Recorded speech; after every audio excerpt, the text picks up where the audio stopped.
Shalom. First and foremost, giving all praises, glory, and honor to Yahweh, Bahashem, Yahweh Shai, Bahashem, Chaha Kodash. The honors be to the apostle and the elders, great millstone of well. Peace, blessing, salutations be to the hopeful elect. All right, Lord, will let this lesson is edifying to the Lambs, Yahweh, Bahashem, Yahweh Shai, which is the entire purpose of this video.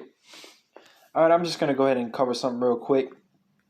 You know, how riches, when I'm speaking about carnal riches, which the wealth, the rich, what people refer to as riches today is not even biblical wealth. It's not ancient world wealth. It's not actually riches, all right? Because real riches, real wealth is cattle, resources, land, gold, silver, family, stuff like that. It's not a fiat currency. It's not, money that's not backed up by anything. It's not, the petrodollar. Okay, it's not renting a house or renting a car or having some gold on your wrist. It's definitely none of that. It's not Jordans. It's not an Apple Watch. That's not real riches. Okay, but people seem to think that money and these different quote unquote assets that they may have in society, their house or car, their job, these different things, they think that these different things are going to save them and deliver them from the destruction that's at hand. Well, let me make a quick point before I go into the Proverbs 11.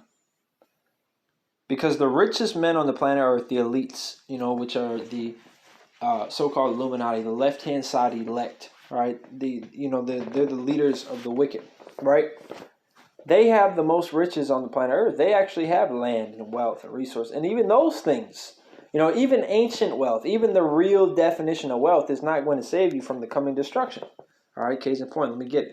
All right, because they got bunkers, they got, space stations, they got, they own the armies of the world, different militaries.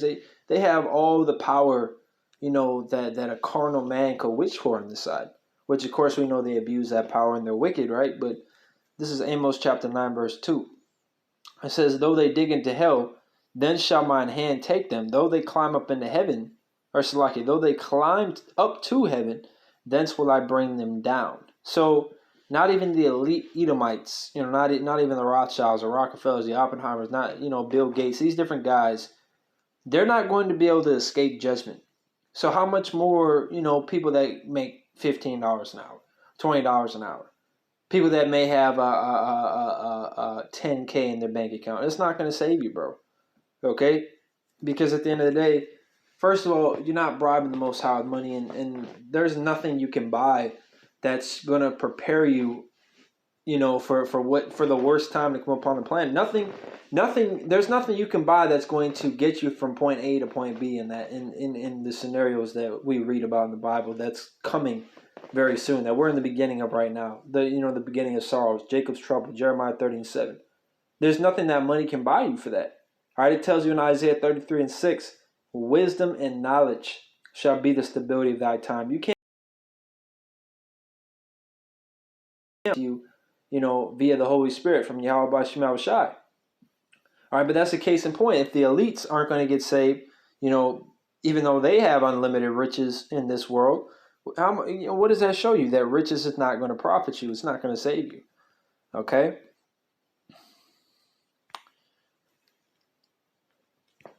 This is Proverbs chapter 11, verse 4. It says, riches profit not in the day of wrath, but righteousness delivereth from death. So these different things are not going to, I'm not even going to go, too far into it. Because if there's missiles coming, obviously, your debit card is not going to save you, but so we've already, case in point, we've already proved that, let me just read one more and then we're going to move on. This is Proverbs 11:28. It says, he that trusteth in his riches shall fall, but the righteous shall flourish as a branch, right? So bottom line is riches is not a foundation. It's not going to help you. It's not going to save you. So the question is, what is? Now there's nothing wrong with having an extra case of water, having some gold, having some silver. There's nothing wrong with, having these so-called minimal or, these little preparations. But the most important thing is your mind, all right? Preparing your mind, preparing, your spirit for what's about to come. All right, once again, wisdom and knowledge shall be the stability of thy times. Okay? You see, because a lot of these different things we have, our car, our house, a job, these different things are going to get tossed to the side. We're not going to be able to remain living where we're at. We're not going to, be able to continue whipping that car we got. We're not going to be able to do these things pretty soon here. Okay, it's about to get real bad out here, so we got to prepare ourselves for that. And these carnal riches is not going to help you. It's not going to support you in that time. Okay, and that's why Yahushua was even talking about where your treasure is, there will your heart be also. You got to lay up for yourselves treasures in heaven where moth and rust don't, it doesn't corrupt. Okay, you shouldn't be worried about chasing a bag and trying to be successful in this world. We're trying to have success in the world to come. All right. We just work and do all this stuff so we can get by. We just want to get our daily bread, bro. At the end of the day, we just want to get our daily bread and we want to do this work. All right. We're trying to build our spiritual bank account. In fact, let me get this. Okay, this is Salaki. This is 2nd Ezra chapter 9. 2nd Ezra chapter 9. Verse 7 down to 8. It says, and everyone that shall be saved and shall be able to escape, and it's talking about the destruction that's coming. Okay, of course the martial law and the famine and the pestilences and different things like that, but the ultimate destruction is that nuclear destruction. The Lord is going to save the elect at all of these things.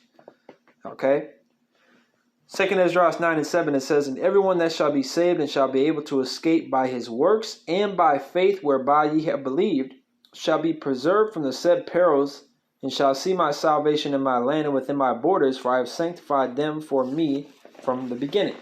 So how are the elect going to get to those borders, which is talking about the land of Israel? When it talks about in Revelations, New Jerusalem coming down from the heavens, that's talking about the elect coming down from the chariots, right? So it's not talking about a literal city. Jerusalem is a people before it's a place. It's talking about the Israelites, the elect, coming down from the chariots. So, the so-called UFOs of chariots is what's going to bridge, because in Matthew 24, Yahushua mentioned how, he's coming back and the angels are coming with him and the elect are going to be gathered across the four corners and they're going to be placed back in the land. It talks about that all throughout the scriptures, right? Money is not going to get you on that chariot. All right, you can't go you can't go on Delta Airlines website and order a ticket for the kingdom of heaven.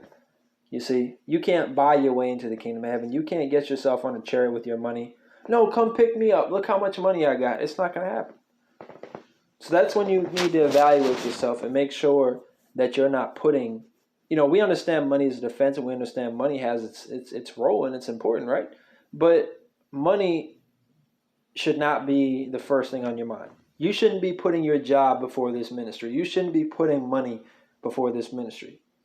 You shouldn't be trying to chase a bag when you're out there teaching on Saturdays that this world is done and we shouldn't be, of the world. We shouldn't be, doing the things of the world. We're to use it, not abuse it, man.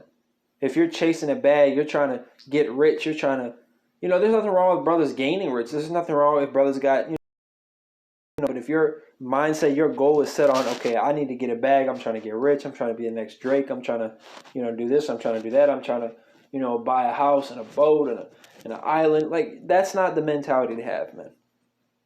Okay? That's not the mentality to have. Because at the end of the day, all right, we're looking for, a continuing city. We're looking for a place that's going to last forever, which is clearly not this. All right, but this is 2 Corinthians chapter 4. I'm just going to hit the point, verse 18. We'll close it with this. It says, while we look not at the things which are seen, which is everything around us, but at the things which are not seen, for the things which are seen are temporal, but the things which are not seen are eternal. So at the end of the day, all these things that we have, these different assets we have, these different quote-unquote riches that we have is all going to be destroyed in the nuclear destruction, man. You see? Righteousness is going to deliver you from death. Faith is going to, it tells you Hebrews 11 and 6. Without faith, it's impossible to please him. You need to apply the scriptures to your life. That's the only way you're going to get out of here. Okay? You need to apply the scriptures to your life. You need to truly seek Yahweh by Shema Shai and have these scriptures be part of your lifestyle. Truly take hold of your heritage. You see? That's how you're going to get out of here, man. That's how you're going to be delivered. Not riches, not being able to bench press 500 pounds, these different things. Now, working out is great. Of course, brothers should have a job and should be making some sort of gain, getting their daily bread. That's great. But your mindset, your focus should be on this ministry. Okay? This is what's going to save you, not anything else. All right? Yahweh Bashmal Shai is the only one that can save us. All right, so Lord, well, this was edifying to the elect. I want to give all praises, glory, and honor to Yahweh Ba'Hashem Yahweh Shai, Ba'Hashem Racha HaKodash. Love honors, of course, be to the apostles and the elders of Great Millstone, rule well. Peace, blessing, salutations be to the hopefully elect. That says Shalom, Martha Bo.